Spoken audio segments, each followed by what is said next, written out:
yakni wujud itulah zat mawjud, kerana tidak disebutkan wujud melainkan kepada zat. Barang diingat tentang keberadaan wujud Tuhan, Tuhan itu ada, bukan sahaja di sisi agama Islam, bahkan semua agama di dalam dunia mengatakan ada Tuhan. Ada bagaimana firman Tuhan, walakin sa'altahu man khalaqas samawati wal ardh la yaqulunna Allah. Surah Luqman ayat 20. Artinya, dan jika kamu tanya orang-orang kafir, siapa yang menjadikan langit dan bumi, nescaya berkata mereka itu Allah yang menjadikan. Baik, jalan jemaah dirahmati Allah sekalian, mungkin tadi kita baca malam ini, tapi berikan kita banyak pikiran. Apa ini banyak asas. Ini asas yang menentukan apa yang perbincangan dan pembelajaran kita sampai tamat sifat itu bergantung pada asas ini. Iaitu kita kena baca satu ilmu mana yang dinamakan ilmu wujud. Ilmu tentang wujud, tentang hakikat wujud kita ada punya masalah yang ada di belakang. Kali ini kita mencarikan ilmu wujud.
Berbicara tentang wujud ini ada dua qaul ulama. Walaupun perbahasan itu agak menggigil, artinya melibatkan ilmu sedikit, artinya sedikit mendalam. Di sana ada dua qaul dan tidak satu. Kerana dengan perbincangan inilah kita akan dapat elaborate besok dalam perbincangan kita tentang sifat-sifat Allah yang menjadi sebab untuk kebenaran Allah Subhanahu wa taala. Pada sisi Imam Fakhrul Razi, Fakhrul Razi sama dengan Abu Mansur.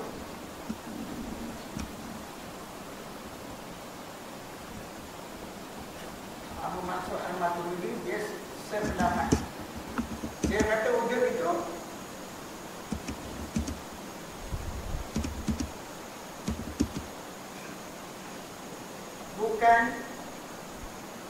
wujud itu bukan ain mawjud.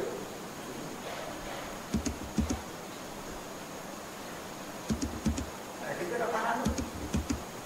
Cakap mudahnya wujud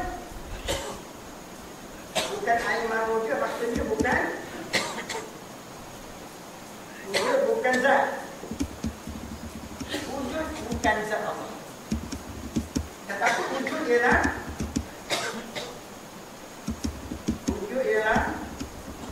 hal keadaan zat atau cerita zat.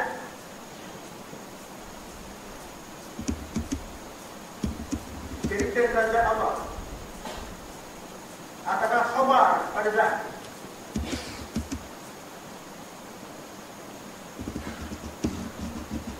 Jadi hakikatnya di sini bila kita lihat bahawa yang dimaksudkan wujud ialah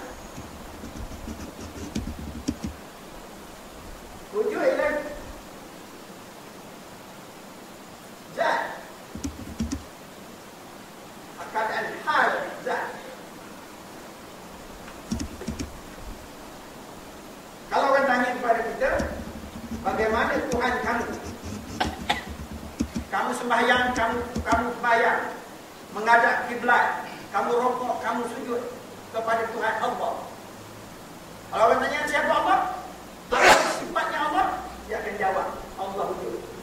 Jadi wujudnya hal zat. Artinya disimpulkan di sini bahawa hakikat wujud ialah wujud adalah sifat. Wujud adalah sifat kepada sifat bagi zat Allah. Boleh tuan setakat itu. Wujud adalah sifat Allah. Wujud ialah hal keadaan zat. Wujud ialah cerita tentang zat. Wujud ialah khabar tentang zat.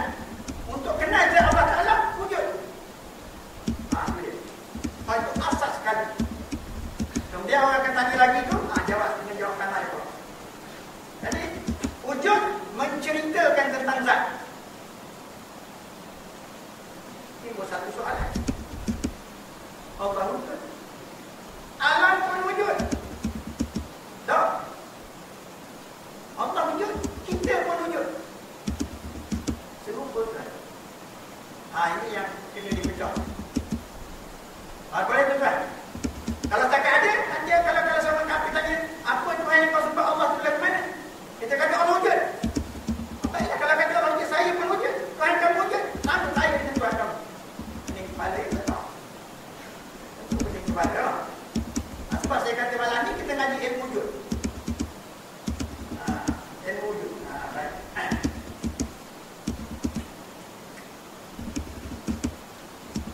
Okey tuan, boleh ikut ya? Tak kacau. Ini kena takik tu ni. Pegang sampai jincang rumah pun kita pegang betul-betul bila kita dapat. Tak ada takik pun kau. Tak mengenal hakikat wujud tu.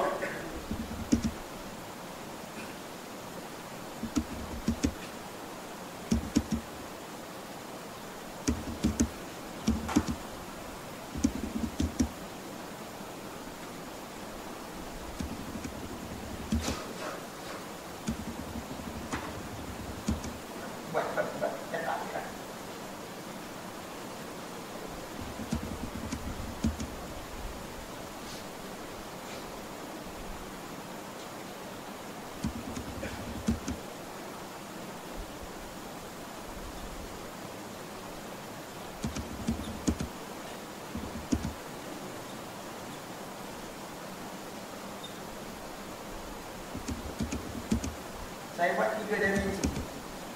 Satu, sebelum wujud alam. Yang kedua, alam dah ada. Kemudian alam akan dibinasakan oleh Allah Subhanahu Wa Taala. Kiamat. Baik, sebelum wujud alam, kita ambil alam. Apa keadaan alam? Sebelum wujud alam, keadaan alam ialah apa tu kan?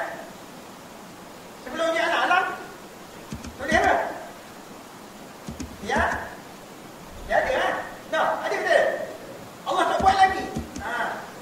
Baik. Kemudian bila ada alam, alam ada. Besok bila Allah kiamatkan sangka kala yang pertama, Allah ghaibul ghuyub kan alam ini, alam tiada pun.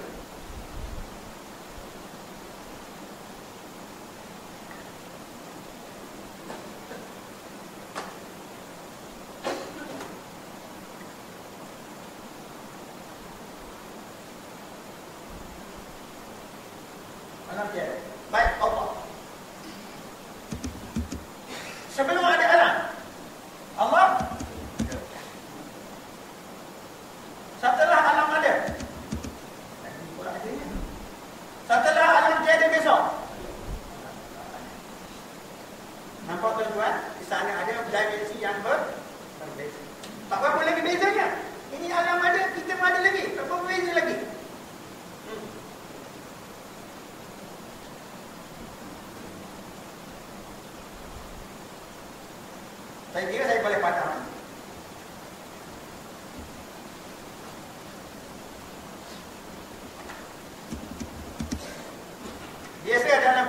kehidupan kita.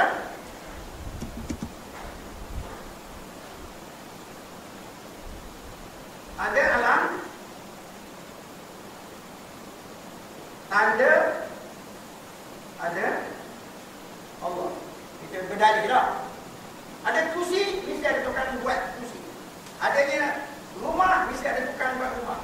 Kita tahu, ada langit, ada bumi, adanya Allah. Tak, itu biasa semua kita faham. Baik. Sekarang kita kata ada alam, adanya Allah. Baik, sekarang kita sebut ada alam. Kalau dah dia tanda kepada Allah, apa kalimah kita nak buat dulu?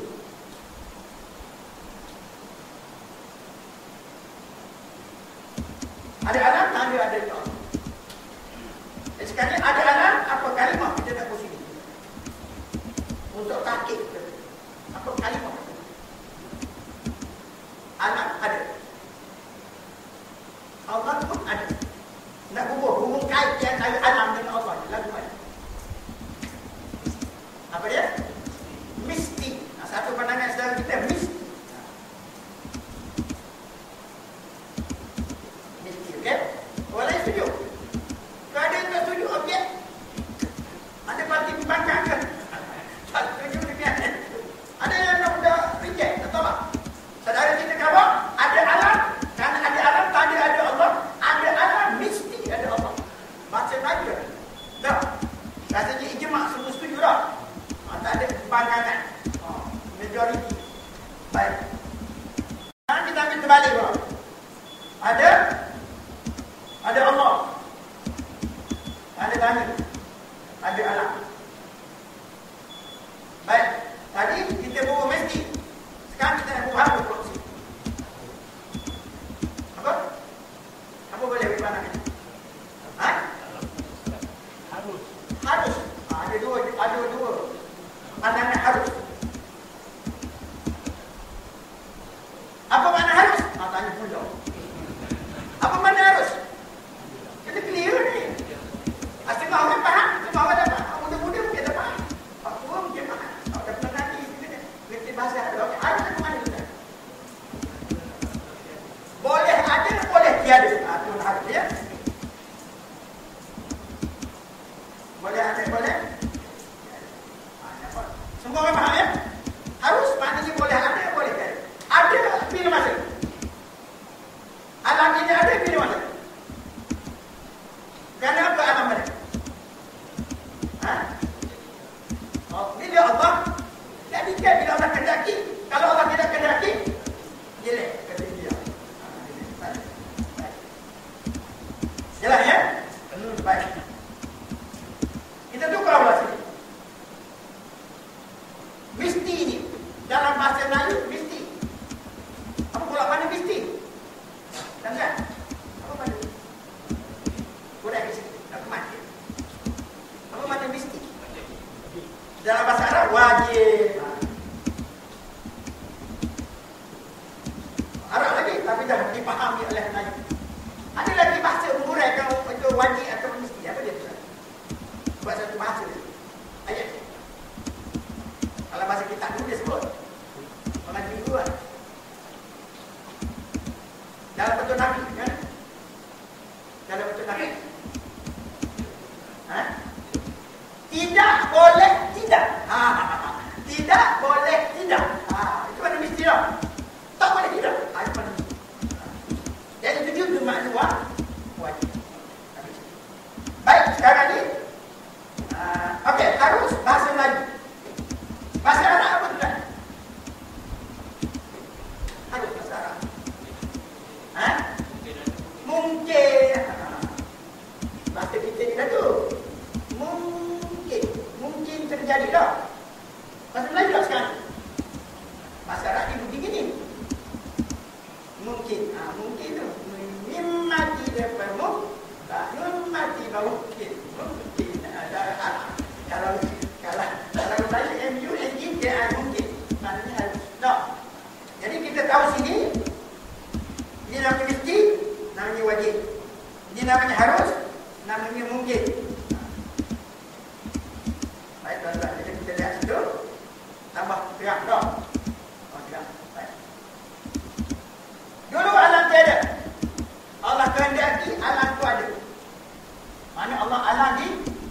diadakan. Diadakan ataupun dijadikan. Kemudian besok sampai masa Allah binasakan. Memang ada satu saat Allah akan hancurkan alam seluruh. Allah sebelum Allah ganti alam ini dengan alam mahsyar, kalau Allah gantikan dunia, tapi Allah akan satu detik Allah akan binasakan semua. Sebelum Allah kekalkan syurga dan neraka arah dia kursi dia secara kekal aradi kita akan hidup dunia. Jadi waktu selesai kekal kebinasaan hancur seluruhan itu, Allah Hayyul Qayyum berdiri sendiri. Kiamat besok akan berlaku peristiwa itu. Tapi hakikatnya dia akan hijab Allah waktu. Tapi soalnya Allah kosongkan alam daripada segala yang maujud. Akhirnya dia dengan kemegahan kebesarannya dia berkata-kata kepada siapa? Melainkan dia berkata-kata demi kepada kebesaran ini sendiri. Liman al-mulkul yaum. Siapa raja hari ini? Kadang-kadang alam semua dah binasa. Tak ada siapa nak jawab. Dia sendiri jawab. Walillahil wahidul qahar. Artinya alam ini hancur binasa sungguh. Tak masuk arah. Zat Allah Ta'ala ini sebagaimana zat sebelum kita arah itu sebelum kita alam sungguh. Jangan tuan-tuan fikir alam ini dunia kita ni saja ya. Kena fikir je kolam, kursi semua itu termasuk alam juga. Surga neraka termasuk alam. Cuma dia alam sufla, alam tinggi. Alam ulia, alam tinggi. Kita ni alam sufla, alam baik. Sekarang tengok alam tiada. Kemudian alam ada. Diadakan oleh Allah Ta'ala. Diadakan oleh Allah Ta'ala. Kemudian ditiadakan. Binasa. Sedangkan Allah SWT ada, seterusnya ada. Jadi kita ambil kesimpulan situ. Alam ini harus sahaja ada. Apabila Allah kehendaki, Allah adakan. Jadi hakikat alam diadakan. Hakikat alam dijadikan. Alam hakikatnya tidak ada. Yang sebenar-benar ada, kita pandang secara hakiki atau secara hakikat. Apabila kita pandang ratio secara nisbah wujud Allah Subhanahu Wa Taala dengan wujud alam. Alam menempati wujud yang disebut wujud yang tiada wujud. Wujud yang bersifat tiada. Wujud yang bersifat tiada. Sebab itu tuan-tuan, lawan kepada wujud bukan sekadar tidak ada. Lawan kepada wujud ada. Kita bincang teori ada, tapi saya sebut dulu. Baik, sekarang nak bedakan tuan-tuan, kena faham bahawa hakikat zat Allah Ta'ala dinamakan wujud. Dan wujud itu bukan sebarang wujud. Wujud yang sebut wajibul wujud. Konsepnya ialah ini dulu. Wajibul wujud.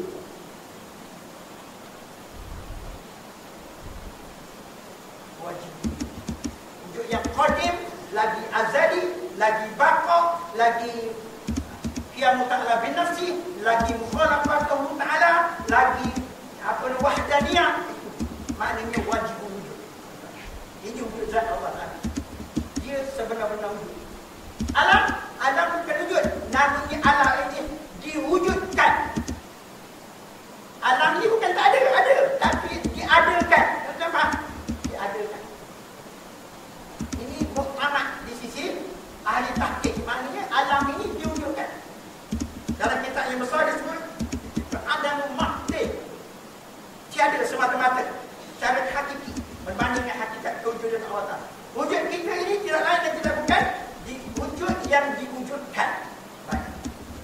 Apa makna roh? Tuan-tuan sebut roh. Alhamdulillahi Rabbil Alamin Tuhan. Hakikat Tuhan kira tiga tuan-tuan. Yang pertama sekali mengadakan alam. Yang kedua mengekalkan ada. Yang ketiga mentadbir alam.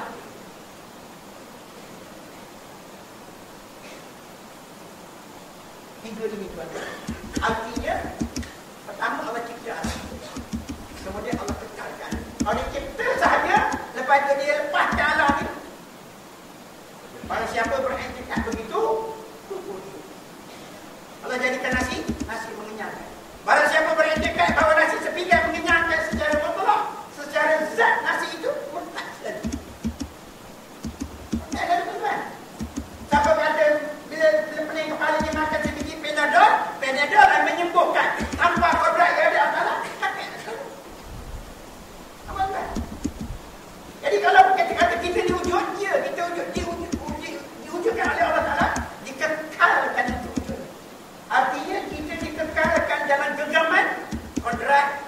iradat Allah Ta'ala. Jadi tuan-tuan saya nak tanya, mana nyata wujud? Wujud kodrat iradat Allah Ta'ala ke ataupun wujud kita? Mana dia? Saya kata rasa lain cerita. Bila dah belajar baru tahu. Tapi hakikat begitu.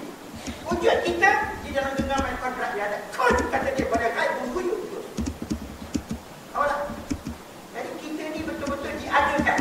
Dan ada dikisahkan dalam genggaman kodrat iradat Tuhan. Kalau benar-benar nyata dan ada yang wujud sebenar-benar zat Allah serta dengan sifat-sifatnya kodrat iradat lain-lain.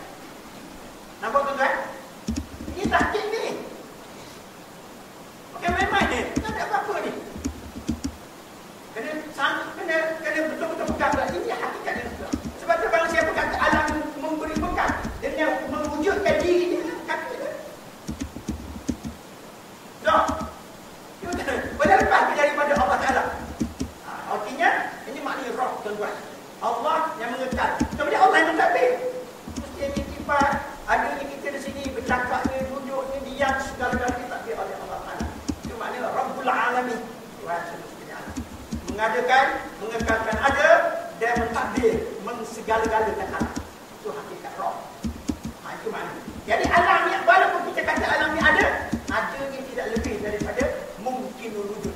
Dan tidak boleh disebut sebagai hakikat ada ataupun hakikat wujud, melainkan hakikatnya diwujudkan. Boleh betul-betul simpul sekali. Jadi ada diwujudkan di bawah genggaman kodrat dan iradah Allah Subhanahu wa taala. Satu detik pun tak terlepas.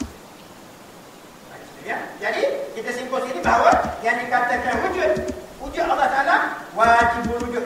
Wujud makhluk di dalam mungkin wujud. Jadi tuan-tuan dah nampak? Ya. Jadi maknanya Allah Ta'ala wajib wujud, dia mungkin. Jadi apa yang dimaksudkan oleh Imam Fakhrul Razi tadi, dia kata wujud itu hal keadaan zat Allah Ta'ala. Hal keadaan zat Allah Ta'ala yang bersifat wajib wujud. Baik wajib wujud ini sifat kepada zat Allah. Baik, ya. Jadi hal keadaan. Tetapi ada pun dia menyebut dia wujud tu. Tetapi kata dia, tapi bukan lain daripada ain maudi. Pulak dah. Dia kata wujud itu sifat Allah. Simpul cakap dia. Wujud itu sifat bagi zat Allah. Tetapi wujud ada pilih. Wujud itu bukan zat. Tetapi bukan lain daripada zat. Oh, Imam Al-Razi. Betul dia tengok tak? Sebut situ. Ulang doanya. Ya. Kata dia, di sisi Imam Fakhrul Razi dan Abu Mansur Al-Maturidi, dia kata wujud itu haliyah. Dia bukan daripada ain mawjud, bukan ia ain mawjud dan bukan lain daripada ain mawjud. Dia kata bukan ain mawjud. Maksudnya wujud itu bukan zat, tapi bukan lain daripada zat. Oh. Kan pelajar dalam maksudnya. Wujud itu tidak lain dan tidak bukan hanyalah wujud itu gambaran zat. Nampak tak? Wujud itu menggambarkan zat. Wujud itu menceritakan zat tu. Jadi dimaksudkan wujud oleh Imam Fakhrul Razi ialah wujud ini. Bukan sebarang wujud. Itu wujud dari wujud kita. Wujud wajib wujud inilah yang dimaksudkan sebagai sifat kepada zat Allah. Adapun Imam Abu Hasan Asy'ari, dia ambil mudah silap. Bagi dia wujud adalah wajib wujud. Dan wajib wujud inilah zat Allah. Ada tu. Maknanya pada pendapat Abu Hasan Asy'ari, wujud itu zat Allah. Tak boleh nak beri ke benda lain. Kalau sebut zat yang wajib wujud Allah. Dia mudah lalu. Imam Fakhrul Razi ni tak cukup. Nak katakan wujud tu zat tak boleh cukup. Nak katakan tak cukup juga. Jadi begitu Imam Fakhrul Razi dengan Imam Abu Mansur Al-Maturidi. Tapi Imam Abu Hasan Asy'ari dia kata darah. Yang dikatakan wajib wujud zat Allah. Yang dikatakan zat Allah itu wajib wujud. Yang dikatakan wajib wujud itu zat Allah. Jadi sifat itu zat, zat itu sifat. Tak ada kira tanda. Betul tak dia? Betul. pada Imam Abu Hanifah. Jadi maknanya sifat wajib wujud itulah zat Allah. Kita kata sekadar hal keadaan bukan zat Allah sebenarnya. Itu pandangan Imam Abu Hasan Asy'ari. Jadi tuan-tuan dirahmati Allah, baik itu sekadar saya bahas agak ilmiah sikitlah. Sebenarnya perbahasan ini termasuk dalam ruang lingkup pada kifayah. Tapi dalam mengatakan lagi sesuatu yang jadi batu-batu berdekat. Tapi tidak pertikaian sangat. Sebabnya kita tak berlawan sangat, kita Imam Abu Hasan Asy'ari tak berlawan sangat. Sebab dia nak kata direct untuk berani. Jadi maksudnya jangan disimpulkan dari pegangan kita secara konfirmasinya kita pertikaian sama ada wujud itu sifat ke, wujud itu zat ke, tidak perlu dipikir secara otak sampai jadi bila lukisin pun. Tidak diperintah oleh syarak, tidak diperintah oleh agama. Yang wajib kita ketahui bahawa Allah itu mawjud. Allah itu zat yang mawjud cukup. Artinya Allah itu ada. Zat Allah Ta'ala itu ada. Sama ada kita nak pegang sebagai sifat atau nak pegang sebagai zat wujud itu sendiri, terpulang. Dan ada untuk kita Imam Abu Hasan Asy'ari atau Imam Abu Hasan Asy'ari. Tak ada masalah.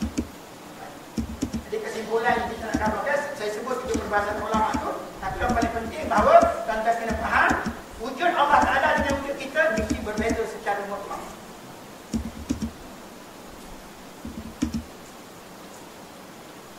Sebab itu besok kita meninjau besok lawan kepada sifat wujud. Lawan kepada sifat wujud ialah ain dan alam. Bukan lawan kepada wujud tiada wujud. Tak. Kita ada kata tak ada. La wujud dah. Lawan kepada wujud la wujud dah. Lawan kepada wujud ada. Apa dia ada? Misalnya kepada dia betul kan? Bertanya pun tak ada jawab. Okey, tangguh dulu. Tapi nak sebutkan sekali maknanya bahawasanya wujud makhluk ini namanya diwujudkan. Wujud Allah, wujud mutlak, wujud hakiki, wujud yang sebenar-benar wujud. Yang kita kata wujud benar, sungguh tetap. Tak Allah Ta'ala. Allah Ta'ala setakat kita. Soalan tidak.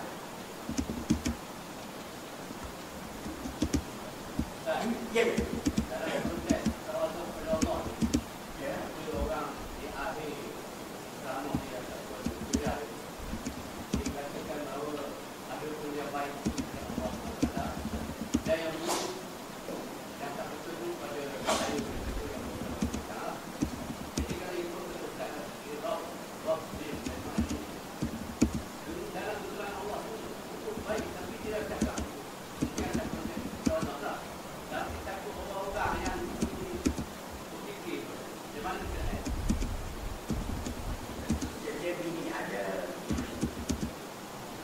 Dari segi hakikat, dari segi hakikatnya segala-gala roh ditakdir oleh Allah.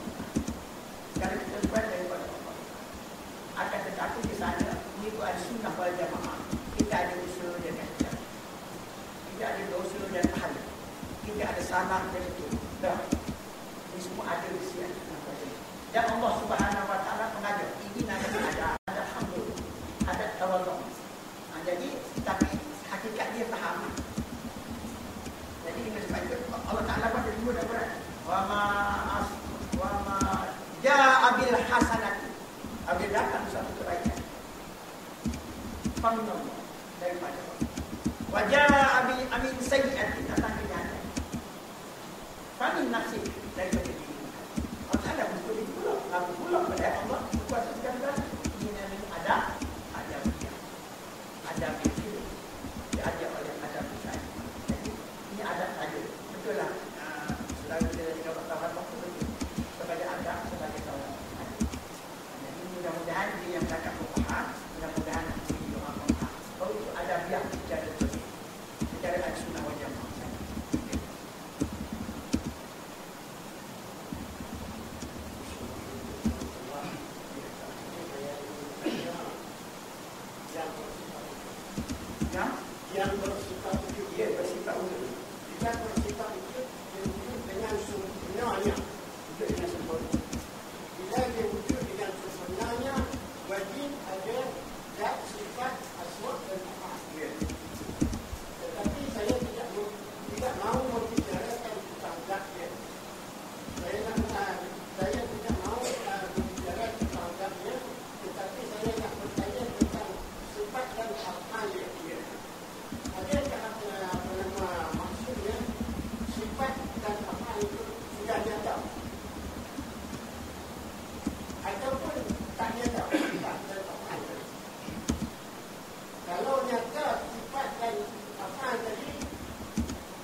hakikisan daripada af'al.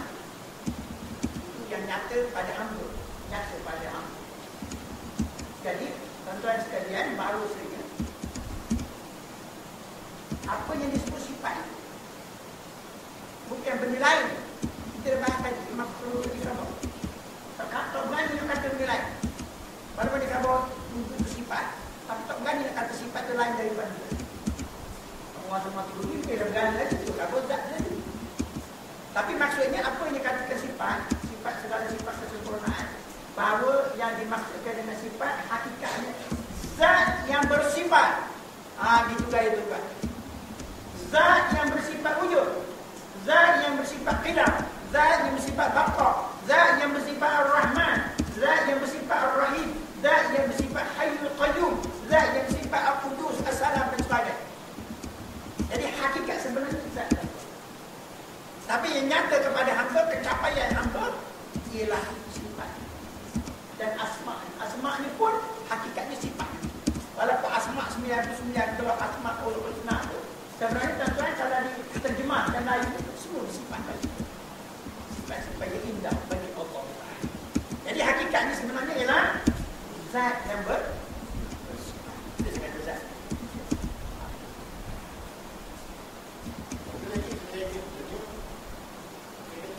Barang siapa mengenal Allah SWT, maka binasalah dirinya. Itu bahasa orang sufi atau bahasa bahasa majazi. Bahasa majazi adalah bahasa kiasan. Bahasa simpulan oleh orang tasawuf. Apa maksud binasa situ? Maknanya bila kita kenal Allah Ta'ala bersifat Maha berkuasa, maka kita kenal diri kita tiada daya upaya. Bila kita merasa Allah Ta'ala Maha Kaya, kita merasa kita Maha Mampu ke dalam keadaan miskin. Dah. Jadi bila sebab itu kemuncak seseorang kenal Allah apabila dia merasa diri dia paling dhaif, dia terasa Allah Maha Kuasa. Bila dia terasa diri dia paling banyak salah dan kotor sekali, dia berasa Allah sifat Maha Suci, Maha Kudus. Ada tidak sempurna lagi kehambaan sehingga hamba itu merasa diri dia serendah-rendah, sehingga tidak ada daya upaya, la haula wala quwwata itu martabat. Dia sampai martabat itu seorang hamba, maka dia dah sampai kepada ina. Bagaimana yang dikatakan Allah SWT yang mengatakan Allah Ta'ala maksudnya apa saja dengan kamu di mana kamu berada? Dengan ilmu kita nak ambil yang dikatakan binasa tadi. Tentang dapat faham lalu bila dah rasa binasa, mana ada hak hamba? Melainkan segala-galanya adalah hak kuasa, kehendak, takdir dan Allah Subhanahu wa Ta'ala. Jadi mana segala perbuatan kita sekadar zahir saja ada unsur ikhtiar. Jadi kita kembali kepada ahli sunnah wal jamaah dari segi adab. Jadi kita ada saja adabnya kepada yang kita mampu, yang beradab dan beribadah dan sebagainya. Tapi hakikatnya ialah kehendak Allah Subhanahu wa Ta'ala, ketentuan yang berlaku. Jadi tak usah heran. Maknanya kita cakap je, kita tahu hakikat cakapan kita ni dengan izin kehendak Allah Subhanahu wa Ta'ala. Mata kita melihat. Sebab itu dalam istilah usul dia pula nak gabungkan dengan konsep wahwa ma'akum. Tuan-tuan, kita melihat hakikatnya buta. Kita mendengar hakikatnya tuli. Kita berkata-kata hakikatnya kelus. Gon pulau Gon pulau. Apa tak gonnya? Tuan-tuan kata melihat, kita melihat tanpa biji mata, kita buta. Tanpa cahaya, kita buta. Terdinding, kita buta. Tahu? Semuanya buta. Walaupun baik, semua ada. Biji mata ada,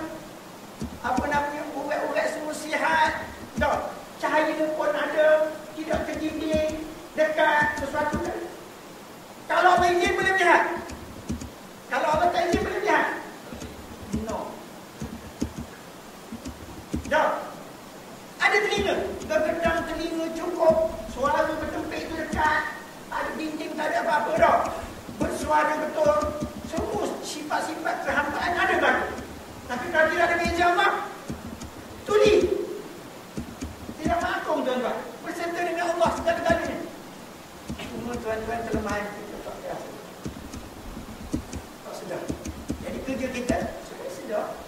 Sebab itu digalakkan supaya kita ingat kepada Allah. Kiamat wa qu'udan wa 'ala junub. Ingat kepada Allah masa diri dulu atau berbalik sekali. Itu tujuannya supaya kita sentiasa dekat dengan Allah. Kita mengasai Allah Ta'ala menguasai diri kita. Allah Ta'ala menguasai kata kita. Barulah huwa ma'akum nama pun. Pada tengah ya. Payah pun. Tak payah baca. Cuma itu bahasa-bahasa yang ayat Quran itu tidak kata bahasa payah-payah. Tak pun.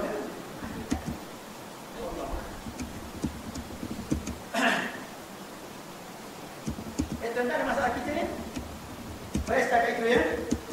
Ada lagi perbincangan yang lebih ada lagi besok akan datang lah. Tapi asas ini tuan-tuan, inilah nama ilmu wujud. Ilmu tentang wujud. Ini saya kuliah. Ilmu tak cukup. Kalau Syekh Profesor Dr. Syed Najib, dia ahli falsafah Melayu, pensyarah UN, pakai usuluddin bahagian bahagian itu pokok betul. Jadi dia ni dulu membahas wujud je 2 weeks kata wujud. 2 minggu. Banyaknya sampai cakap wujud pun. Tak ada cakap lagi tu. 2 minggu dah baru saya tak tahu mana bahan. Tapi kita jadi nak cerita kesimpulan malam ni tuan-tuan, wujud kita ngaji salah satu daripada sifat wajib bagi Allah. Wujud menceritakan tentang zat. Besok bila kita naik kerja besok, beliau akan datang kita bincang tentang tidak mencerita tentang wujud Allah. Mana wujud Allah Ta'ala ni? Wujud Allah Ta'ala ni tiada permulaan. Wujud Allah Ta'ala ni mendahului wujud alam. Mana kaya wujud Allah Ta'ala? Wujud Allah Ta'ala ni bakar, kekal abadi. Jadi sekarang ni malam kita dapat bahawanya hakikat zat Allah Ta'ala wujud. Jadi tuan-tuan cukup dah. Kalau buat model, siapa-siapa yang boleh takbiratul ihram, walaupun sembahyang sunat. Allahu Akbar. Baca Fatihah, baca apa-apa, jelas ada kepada Allah. Ada kepada hati kita di situ. Tak ingat pasal, tak ingat kebun, tak ingat kuih, tak ingat ada kepada Allah. Ada kepada Allah. Baca Fatihah, baca rokok, baca wujud, baca. Amat dia bersarang ke kanan. Sok, tuan-tuan kira komen. Keluar pada sembahyang macam anak baru lahir dari dulu. Itu baru 1% daripada khusyuk Nabi SAW. Baru 1%, tapi sudah hero. Saya tak berapa dapat kan ini. Mudah-mudahan tuan-tuan bila kita faham, kita boleh latih ini. Allah. Kalau kita mampu ingat ma'ani dan sebagainya boleh membantu. Tapi setidak-tidak ya Allah, aku yakin kau ada ya Allah. Daripada takbir sampai saat itulah nafas. Atau enggak, jangan sifat 20 kena pakai dalam hidup, kena pakai dalam kehidupan. Ngaji sifat 20 tak pakai, gaya pagan banyak di rumah, dalam pilih rumah tak teman. Orang dulu ngaji sifat 20 tinggal masjid je. Pas tadi hari depan tu tak ingat dah. Kita ngaji ni kita pakai, kemudian kita pegang, kita hayati. Lebih dalam ibadah. Dan dia satu keputusan akidah, satu keputusan yang aman dan sah. Baik, ada soalan juga ya. Ada. Ya. Ada soalan lain? Ya. 3 perkara. Mentakbirkan.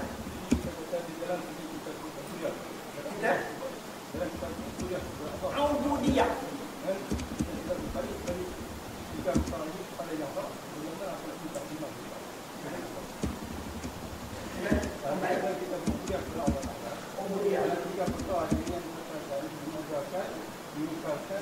Dan ditakbirkan. Jadi kalau tidak misalnya salah kita dengan benar, bagaimana nak pisah dia? Sebab itu tuan-tuan dirahmati Allah sekalian, apabila kita dapat duduk di martabat itu.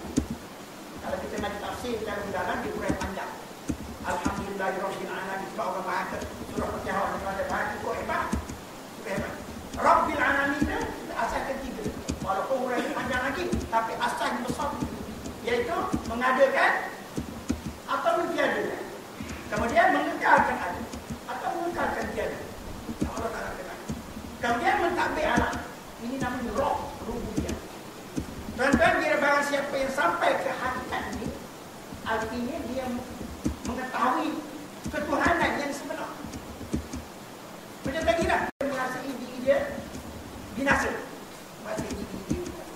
Jadi dengan adanya makrifah ketuhanan sebagai Rabb, nescaya tercetus dalam hati berasa lemah diri, berasa lemah diri, berasa tak upaya dia, berasa berharap kita kepada Allah, berasa kita ni betul-betul dijadikan oleh Allah Ta'ala.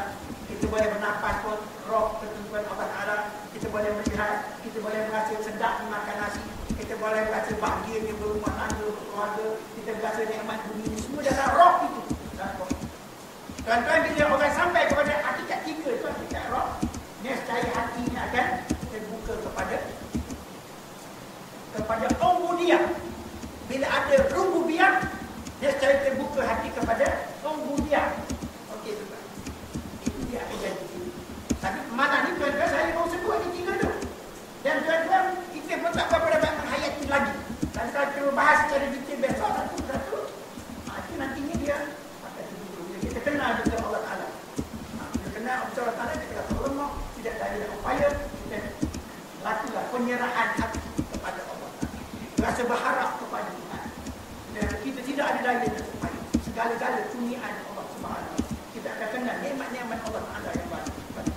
Jadi dengan sebab itu akan datang ubudiyah. Rububiyah akan membawa kepada ubudiyah. Pada akhirnya dia ada lagi. Begitu ya? Maknanya kita dengan kesempurnaan rububiyah, kesempurnaan makrifah seseorang kepada rububiyah akan dibuka hijab hati dia kepada ubudiyah. Okey lagi.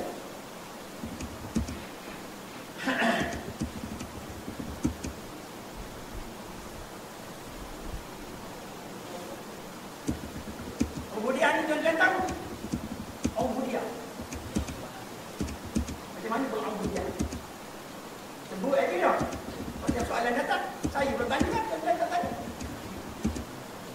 Apa dia ubudiyah? Ya, istilahnya memperhambakan diri. Apa isi dalamnya? Satu, menyerah. Lagi?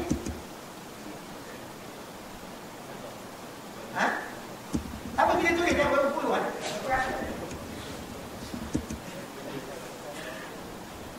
Tengok betul-betul. Ini sudah ini ada gambar ya. Ada kata menyerah. Apa lagi tulis dia baca. Ini saya nanya salah tak? Tak boleh tunggu nanya boleh tak? Ini kok. Apa lagi kita tulis? Ubudiyah. Tadi kita sebut rububiyah.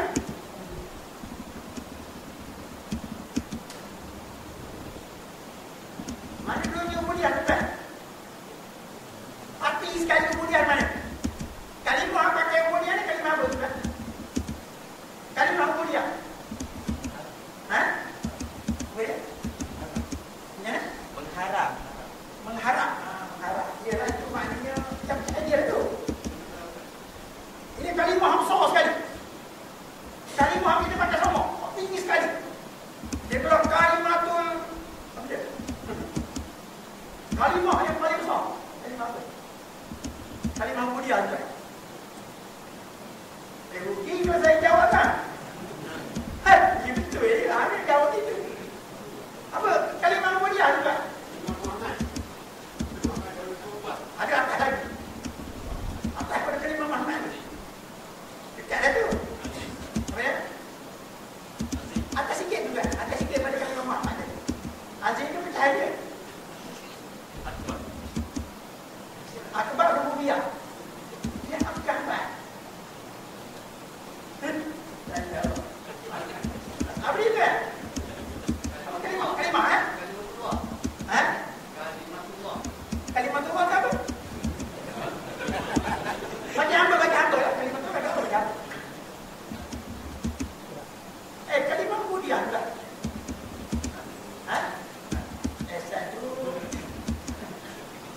Ihsan tu pecahan dia. La ma'bud illallah apa?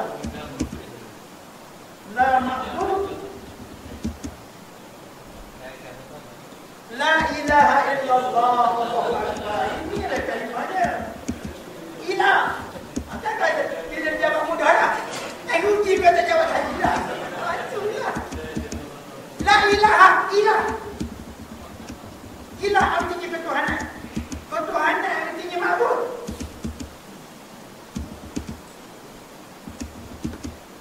Ma'bud ini ibadah. La ma'bud illallah.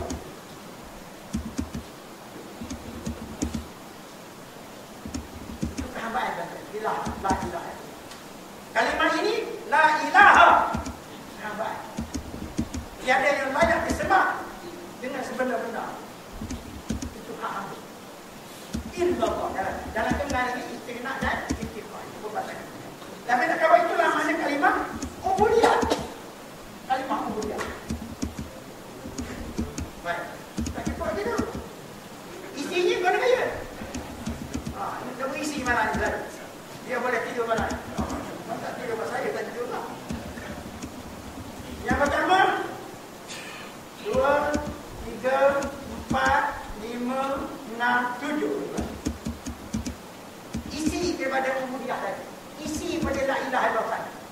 Istighna, istiqrar, kita bincang di pelajaran yang lain. Yang pertama, tiada yang disembah dengan sebenar-benar lain. Tidak ada yang diagungkan. Tidak ada yang dibesarkan, melainkan Allah. Segala seruan besar dan besar mana pun, kebesaran kita kembali kepada Allah. Nak puji setinggi mana, puji mesti kembali kepada Allah. Maknanya, tidak ada yang diagungkan melainkan Allah. Tidak ada yang dibesarkan melainkan Allah. Tidak ada yang ditakuti